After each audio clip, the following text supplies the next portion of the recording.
Okay, so for GEPSAC students, this is your second block, which I've called Culture and Creativity. Well, let's start right at the very beginning. When you are doing any thesis, when you are writing to a title, the first thing that you need to be sure about is that you know, and you can tell your reader, exactly what the keywords in your title mean. Well, in this particular case, we have two, culture and creativity. Let's take the first one first, culture. Well, what is it? Can you touch it? Can you feel it? Is it tangible? Where does it come from? Where does it go? Do I have anything to do with culture? Am I cultured? Am I part of culture? Do I recognize culture? Do I like culture? What is it? Can I put a ring around this thing called culture?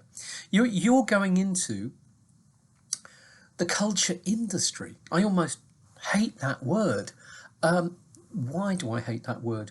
Well, industry pictures machines, pictures a process, and at the end of the day, things falling off the end of a production line. Is culture really like that?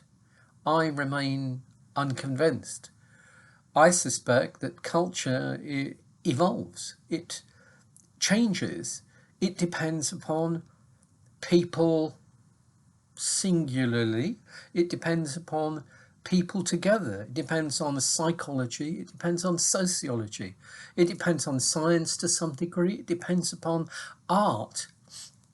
So before we go very far, if you're going into the cultural business, again, I don't like that, because you picture a business, my father was a printer, paper would come in, ink would come in, stuff would go through a machine, and a book would come out at the other end of it, or a newspaper. Is culture a production line for producing stuff? If I remember correctly, and you can go and check me out on this, a few years after I arrived in France, when President Chirac had been beaten by Sarkozy, en fait, President Sarkozy set up a government ministry to identify French culture, what it is, where it comes from, what it means, and perhaps with a view to be able to identify those things and to incorporate them in issues to do with immigration, issues to do with awarding people nationality or not. How do you prove someone is French or understands Frenchness, French culture, and is a part of it, feels a part of it, is capable of playing a role in it?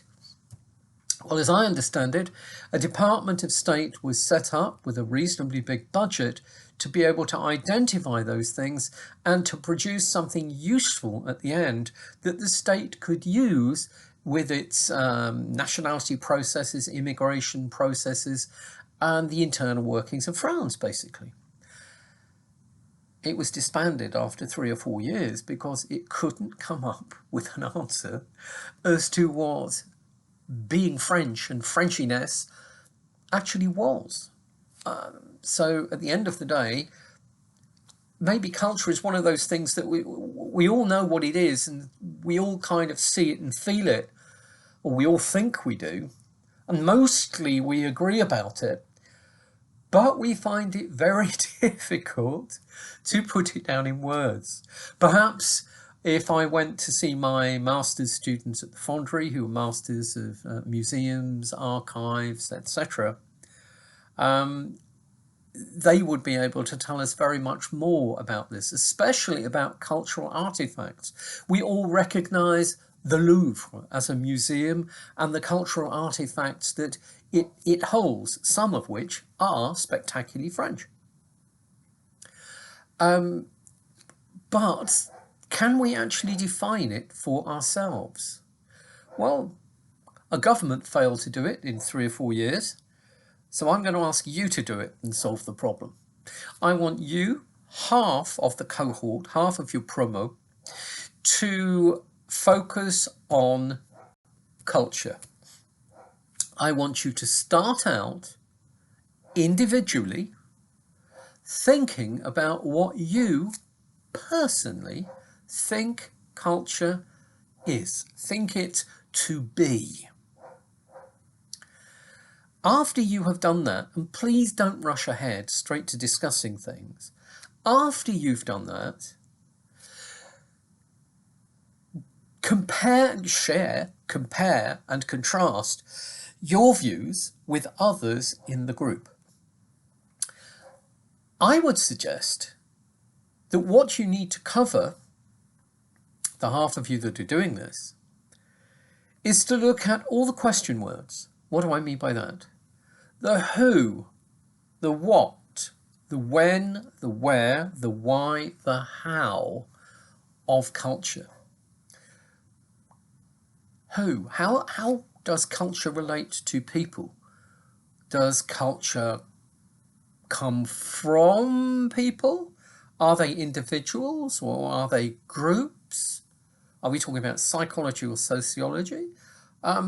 What are people supposed to understand from culture? So who does culture concern? Who owns it?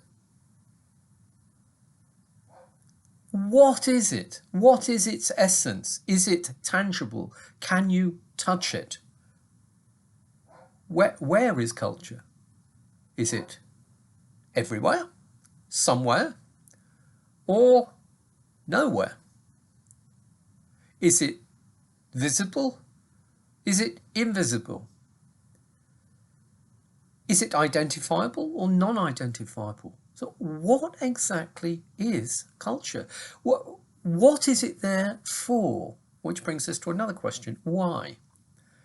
Why do we have culture? Is it important? No matter what society we go into, do we all have culture? Picture French society and compare it with American society. Are we able to identify differences in the cultures?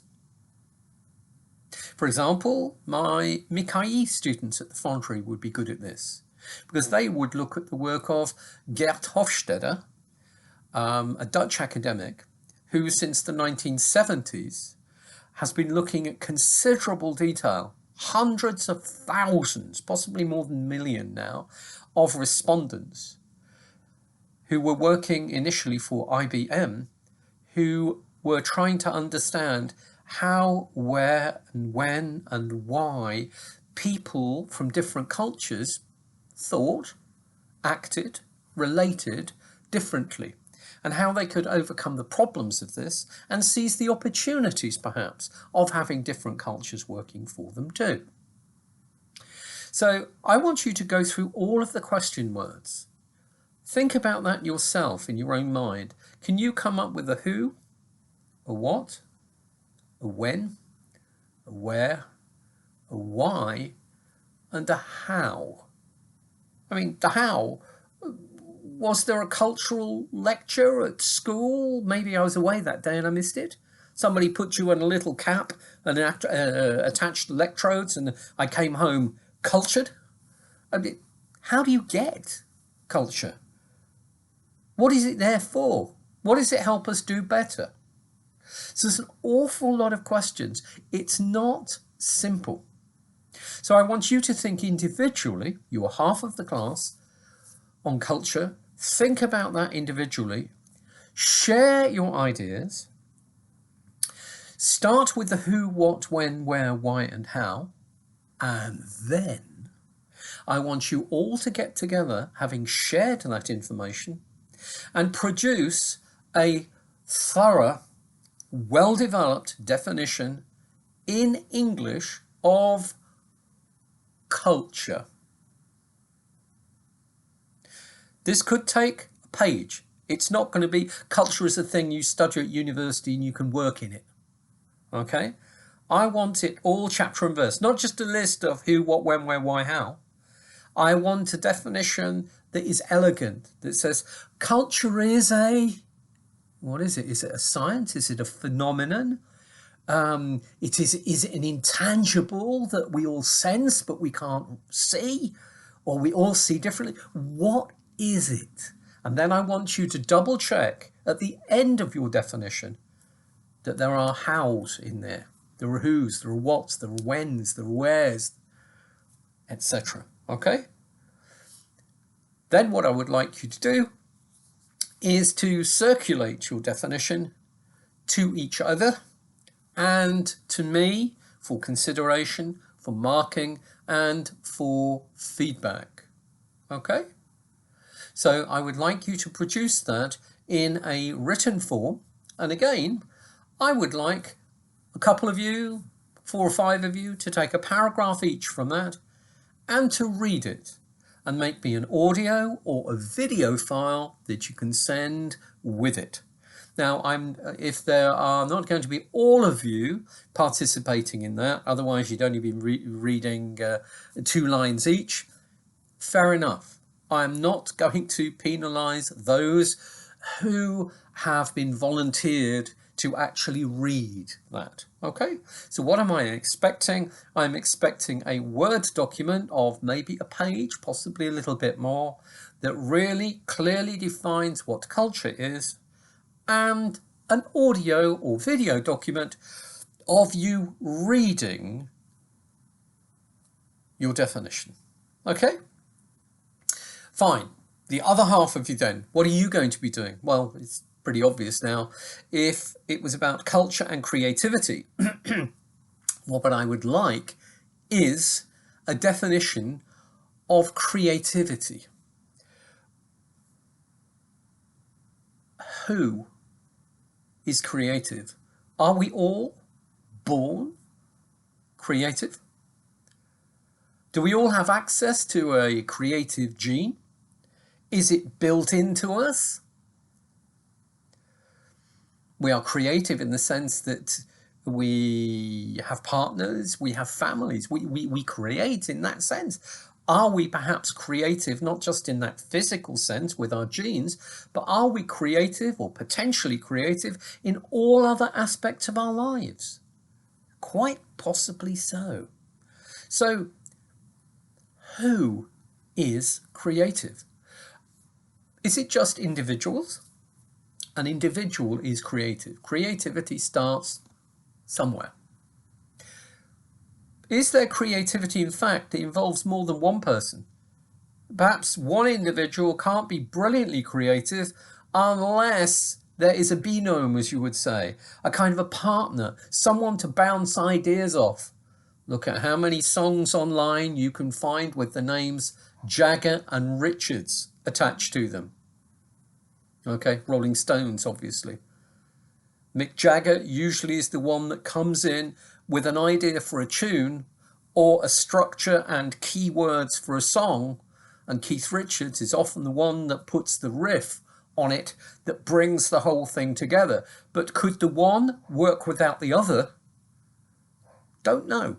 You'd have to interview Mick Jagger or Keith Richards, perhaps, to talk about that. And then, of course, you've got the influence of Ronnie Wood and Charlie Watts and the others in the group, and that's just one.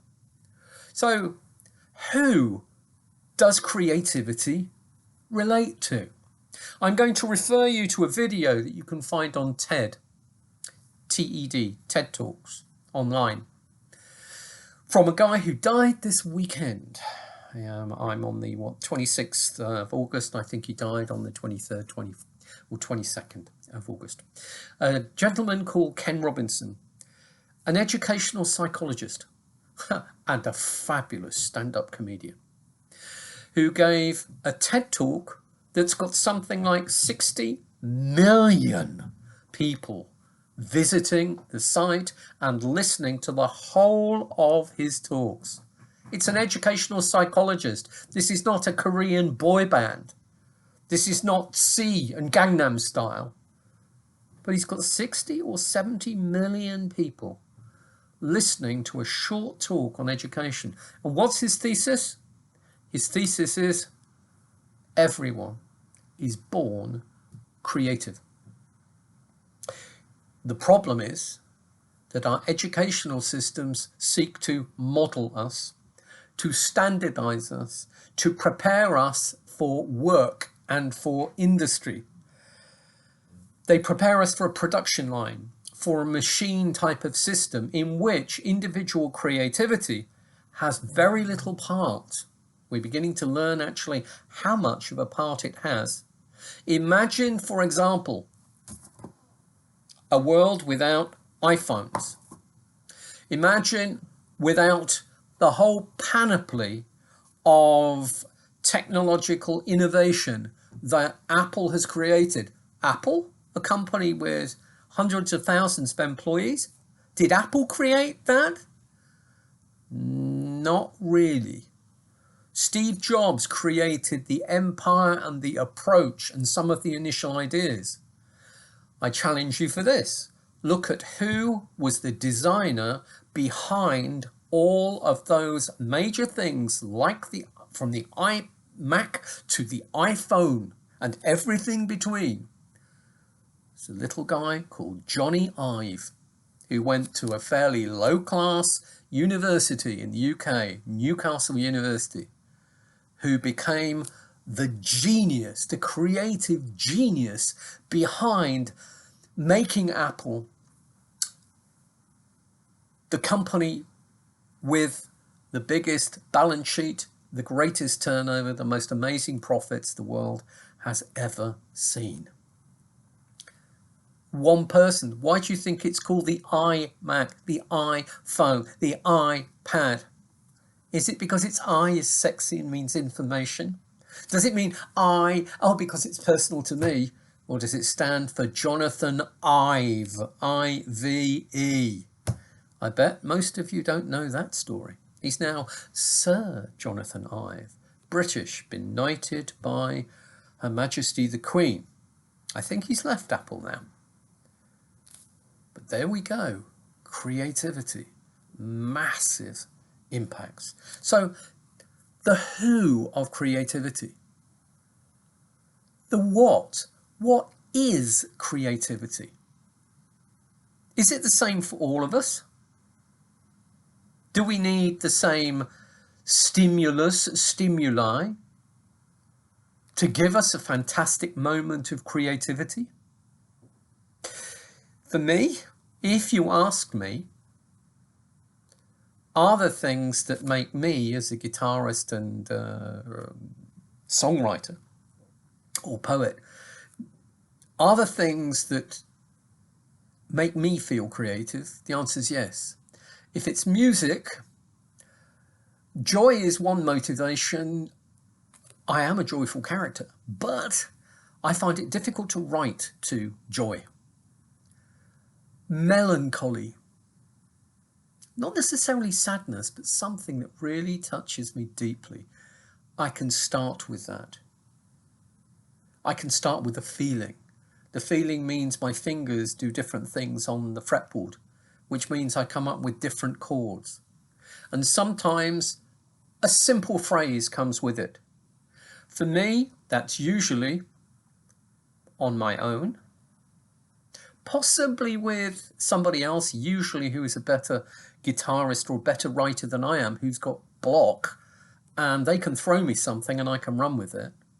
But more often than not, it's me on my own, possibly with just a glass of wine, maybe late in the evening with low lighting. All goes with the melancholy thing. I would say probably 70-80% of the songs I write have been out of moments like that.